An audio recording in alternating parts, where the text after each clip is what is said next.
तो बच्चों, आज की इस वीडियो में हम पढ़ेंगे कक्षा 9 का पाठ 6 उत्तक और उसके एग्ज़ाम में पूछे जाने वाले प्रश्न और उनके सबसे आसान उत्तर।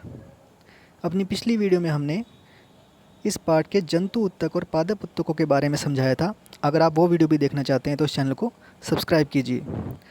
तो अब हम शुरू करते हैं प्रश्न। सबसे पहला प्रश्न है, उत्तक क्या है? एक ही प्रकार की संरचना और कार्य करने वाली कोशिकाओं के समूह को उत्तक कहते हैं। बहुकोशिक जीवों में उत्तकों का क्या उपयोग है? जो एक से ज़्यादा कोशिकाएं वाले जीव होते हैं उन्हें बहुकोशिक जीव कहते हैं, जैसे मानव है और दूसरे जंतु हैं। एक कोशिक जीवों में अकेली कोशिका सभी कार्यों जैसे गति, श्वसन, पाचन और उत्सर्जन आदि करती है, जैसे हमने अमीबा में देखा था। जबकि बहुकोशिकीय जीवों के विशेष कार्यों के लिए शरीर के विशिष्ट अंगों में विशिष्ट उत्तक पाए जाते हैं, जैसे अलग अलग कार्य के लिए अलग अलग उत्तक पाए जाते हैं। जैसे कि गति के लिए पेशी उत्तक कार्य करता है और संवेदनाओं को एक भाग से दूसरे भाग तक तंत्रिका उत्तक ले जाता है। इसी प्रकार हम देखते हैं कि बहुकोशिकीय जीवों में उत्तकों में श्रम विभाजन होता है, मतलब श्रम का विभाजन अलग अलग उत्तकों द्वारा हो जाता है। अगला प्रश्न है, प्रकाश संश्लेषण के लिए किस गैस की आवश्यकता होती है? तो बहुत ही आसान और इम्पोर्टेंट क्वेश्चन है, तो इसका उत्तर आप जानते हैं, कार्बन डाइऑक्साइड। पौधों में वाष्पोत्सर्जन के कार्यों का उल्लेख करें। तो वाष्पोत्सर्जन होता क्या है? वाष्प का उत्सर्जन, मतलब वाष्प का निकलना। तो पौधों में वाष्प उत्सर्जन जो क्रिया होती है वो रंध्रों के द्वारा होती है। पौधों की पत्तियों में छोटे छोटे छिद्र होते हैं जिनको रंध्र कहा जाता है और इनसे जल का ह्रास होता है।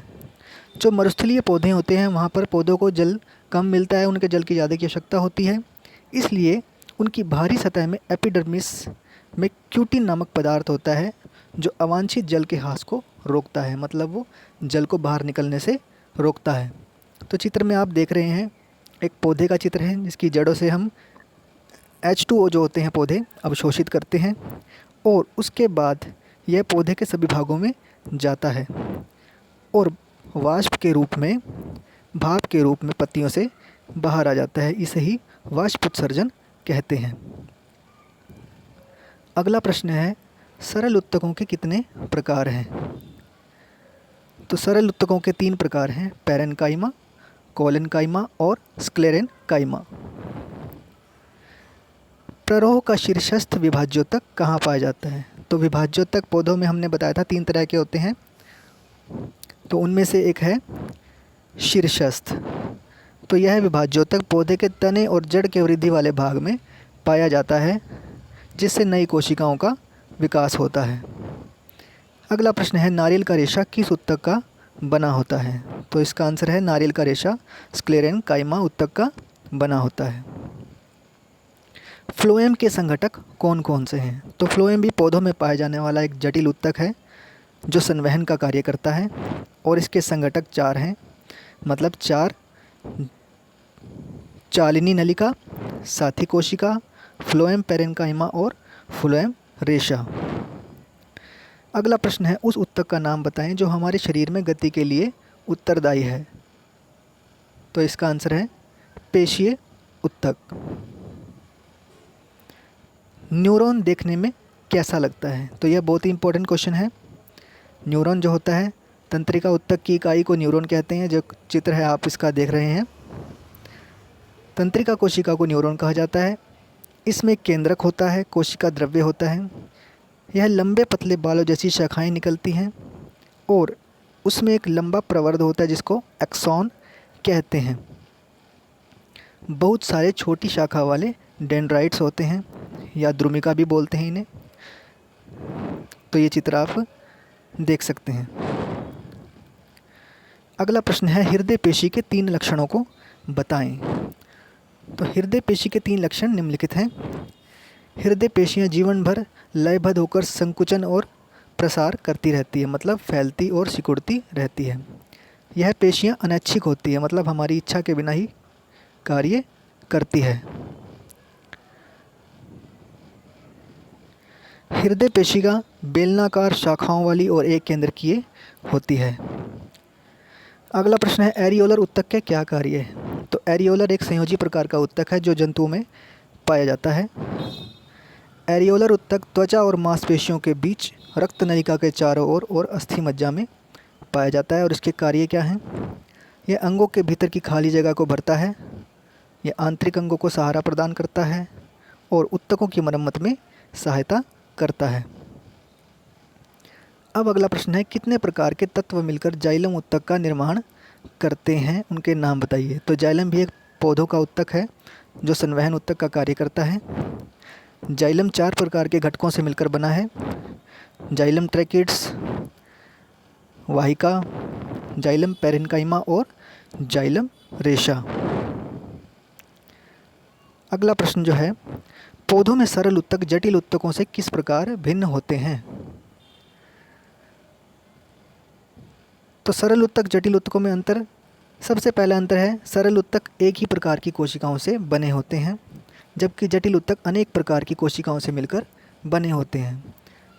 नंबर 2, सरल उत्तक आधारीय पैकिंग का निर्माण करते हैं और जटिल उत्तक संवहन बंडल का निर्माण करते हैं। सरल उत्तक पतली और सरल कोशिका भित्ति वाली सरल कोशिकाओं से मिलकर बने होते हैं, जबकि जटिल उत्तक की कोशिका भित्ति मोटी होती है। सरल उत्तक जीवित कोशिका है जो शिथिलता से जुड़ी होती है, इसलिए उनका कोशिकाओं के बीच काफ़ी जगह पाई जाती है, जबकि जटिल उत्तक की अधिकांश कोशिकाएं मृत होती हैं और फ्लोएम में फ्लोएम रेशे मृत होते हैं। इसके बाद अगला कोशिका भित्ति के आधार पर पैरेन्काइमा, कोलेनकाइमा और स्क्लेरेन्काइमा में अंतर बताएं। तो पैरेन्काइमा जीवित कोशिकाएं होती हैं, कोलेनकाइमा भी जीवित कोशिकाएं हैं, जबकि स्क्लेरेन्काइमा मृत कोशिकाएं होती हैं। पैरेन्काइमा कोशिका भित्ति पतली होती है, कोलेनकाइमा की कोशिका भित्ति मोटी होती है और स्क्लेरेन्काइमा की कोशिका भित्ति भी मोटी होती है। पैरेन्काइमा की कोशिकाओं के बीच काफ़ी रिक्त स्थान होता है, कोलेनकाइमा की कोशिकाओं के में रिक्त स्थान होता है और स्क्लेरेन्काइमा में जो रिक्त स्थान है बहुत ही कम होता है। पैरेन्काइमा जो है भोजन का भंडारण करता है और पौधे को सहायता प्रदान करता है। कोलेनकाइमा पौधे को यांत्रिक सहायता प्रदान करता है और स्क्लेरेन्काइमा पौधे को मजबूती प्रदान करता है। अगला प्रश्न है, रंध्र के क्या कार्य हैं। तो रंध्र हमने जैसे बताया था वाष्पोत्सर्जन का कार्य करता है। गैसों का आदान प्रदान भी रंध्रों द्वारा होता है, मतलब कार्बन डाइऑक्साइड जो है पत्तियों द्वारा ही पौधे अंदर लेते हैं और ऑक्सीजन को पत्तियों द्वारा ही रंध्रों द्वारा ही बाहर छोड़ते हैं। तो आप चित्र में एक पत्ती देख रहे हैं, तो रंध्र बहुत छोटे छोटे होते हैं, इन्हें केवल सूक्ष्मदर्शी यंत्र द्वारा देखा जा सकता है। तो हम इसे जूम करके देखते हैं, इस प्रकार एक रंध्र का चित्र होता है। तो आप देख रहे हैं बीच में रंध्र का छिद्र है जहाँ से गैसों का आदान प्रदान और वाष्प का उत्सर्जन होता है। अगला प्रश्न है, तो रंध्र को हम चित्र द्वारा भी देखते हैं। ये द्वार कोशिकाएं हैं जो खुलती और बंद होती हैं। जब पौधों को जल की हानि को रोकना होता है तो ये बंद हो जाती हैं, और जब वाष्पोत्सर्जन करना होता है और गैसों का आदान प्रदान करना होता है तो ये खुल जाती है। ये रंध्र छिद्र है और यह है हरित लवक है जो प्रकाश संश्लेषण क्रिया में सहायता करते हैं। अगला प्रश्न है, 3 प्रकार के पेशीय रेशों में चित्र बनाकर अंतर स्पष्ट करें। तो 3 प्रकार के पेशीय रेशे होते हैं, रेखित पेशी, अरेखित मतलब चिकनी पेशी, और तीसरा है हृदयक पेशी। तो इनके चित्र हम देखते हैं बारी बारी से।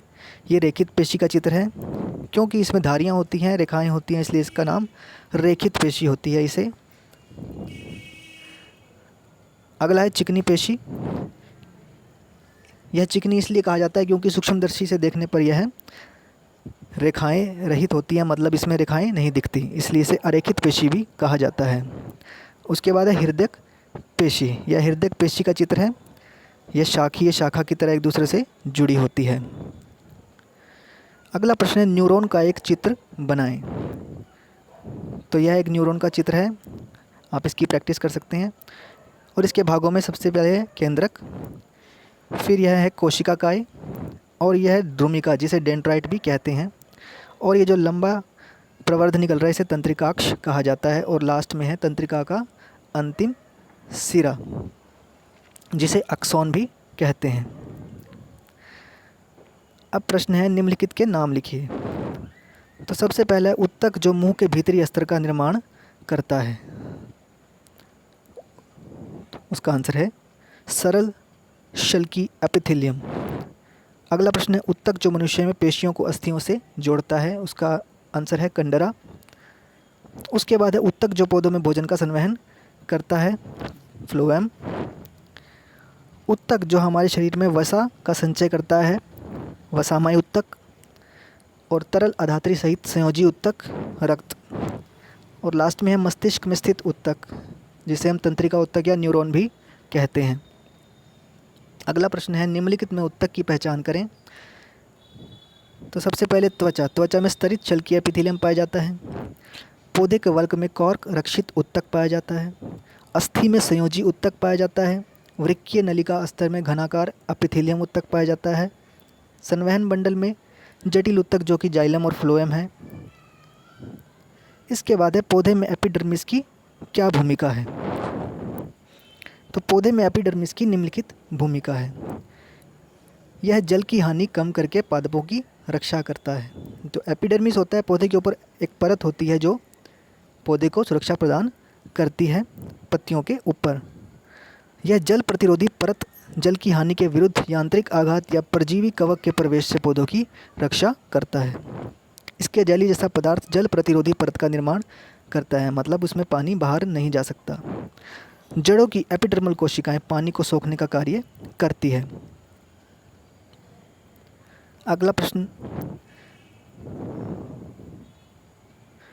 तो इस वीडियो में हमने कवर किए इस पार्ट के इम्पोर्टेंट क्वेश्चन। अगर आपको यह वीडियो अच्छा लगा तो लाइक कीजिए और इस वीडियो को ज़्यादा से ज़्यादा शेयर कीजिए।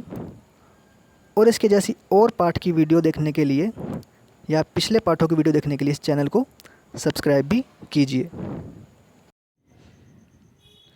ऐसे ही और वीडियो के लिए लाइक कीजिए, सब्सक्राइब कीजिए और साथ में ही घंटी के बटन को भी दबाएं।